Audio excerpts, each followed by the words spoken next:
Well, breaking news earlier this afternoon as the New York Islanders just sent out this tweet that the Isles organization announced today that Lou Lamoriello's contract as president and general manager will not be renewed. Effective immediately, operating partner John Collins will lead a search to find the next general manager. We now welcome in our resident insider, Elliotte Friedman. Elliotte, thank you so much for joining us today.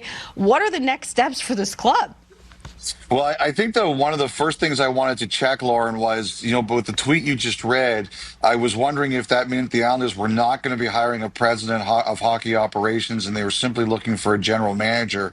And that's one of the things that I followed up on. And I've been told the Islanders are willing to consider different options. They're the best possible leaders that they can find. So I think they're going to consider maybe the possibility of somebody who's a general manager. But if they also decide to go and look at, like, Ken Holland's name is out there a lot. I don't think Ken Holland, approaching age 70, is a day-to-day general manager anymore. But I think he could be a president of hockey operations with another general manager below him. So I think that's the first thing they're going to determine is, do they want to go with the two-headed structure, or do they want to go simply with a general manager who will be in charge of building back up their hockey operations? So I think that's the first thing the Islanders are going to have to figure out.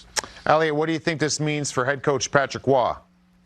Well, so again, I followed up on that one too today, Michael, because I knew you guys were not going to let me go without asking this question. So what I've been told is that right now that Patrick Roy and the rest of the hockey operations staff are, quote unquote, under evaluation. They continue to be under evaluation too, and it's going to be up to the next person or people who are in charge to make that determination on Roy and the other hockey operations staff. So they're in a bit of limbo, but whoever gets hired will ultimately make that decision. I would say this. I think there was, I don't even know if friction is the right word, Michael, but I think there was some debate internally about whether or not Lamoriello and Roy agreed on the way the team was playing. Roy was comfortable playing some high chance, high tempo games.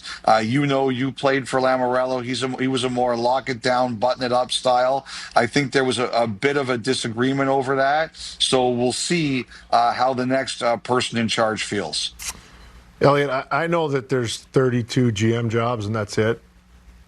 Is there going to have to be some courting by the Islanders? Because if you look at the organization as a whole, and I know they made some trades at the deadline for the future, I guess you could say, but yeah. I mean, the Bridgeport team is not good, and the pipeline and the cupboard seems a bit bare. So will there have to be some courting, some convincing maybe to get the guy they want to come to the island?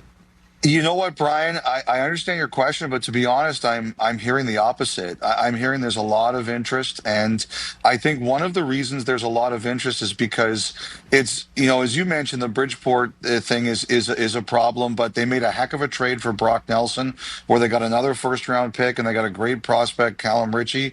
It might take a bit of work, but you're almost going to be presented with a bit of a blank canvas. You're going to have the opportunity to build some things, and I think, I will say this, that what someone said to me is that whoever comes in there given the job of building some of the hockey ops, you will need term. They're definitely going to ask for term because they say that you're going to have to build some stuff up as you talked about. But I'll say this: it's a brand new arena. It's a hungry fan base. Scott Malkin, who's the primary owner there, I think he had to be convinced this was the right move, but he's not a guy who interferes a lot. He gives you resources, and he's willing to listen to what you want to do and provide you with what you want to do. I think you're going to find out, Brian, there's going to be a lot of interest in this job, a lot.